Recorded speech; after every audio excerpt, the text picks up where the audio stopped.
माघी गणेश चतुर्थी आली आहे. माझ्यासारखा तुम्हालाही प्रश्न पडला असेल ना, गणपती बाप्पाचं आगमन वर्षातून दोनदा कसं असतं? पावसाळी ऋतू म्हणजे भाद्रपद चतुर्थीला गणपती येतात आणि एक माघी चतुर्थीला. देवी पार्वतीने मळापासून गणपतीला घडवलं, याची कथा तुम्हाला माहितीच आहे.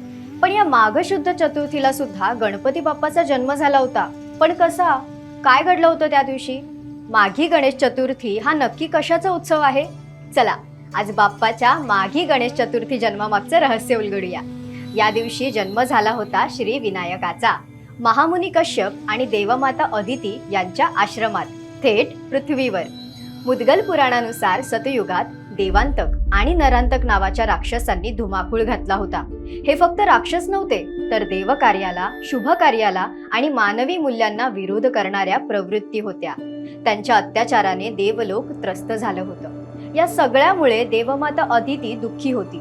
तेव्हा महामुनी कश्यप आणि अदिती मातेच्या कठोर तपस्येने प्रसन्न होऊन माघ शुद्ध चतुर्थीला बाप्पाने महोत्कट विनायक रूपात जन्म घेतला. हा होता गणपती बाप्पाचा पृथ्वीवरील पहिला आणि अत्यंत महत्वाचा अवतार. या जन्मात गणपती बाप्पाने अनेक अद्भुत लीला केल्या.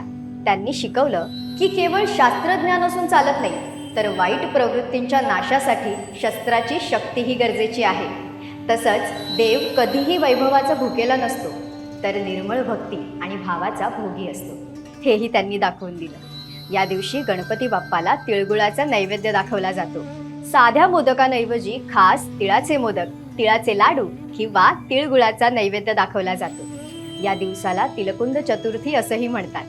म्हणून माघी गणेश चतुर्थी हा गणपती बाप्पाच्या जन्माचा, वाईट प्रवृत्तीवर विजयाचा उत्सव आहे. तुमच्या मित्रमैत्रिणींना ही माघी गणेश चतुर्थी बद्दलची माहिती नक्की सांगा.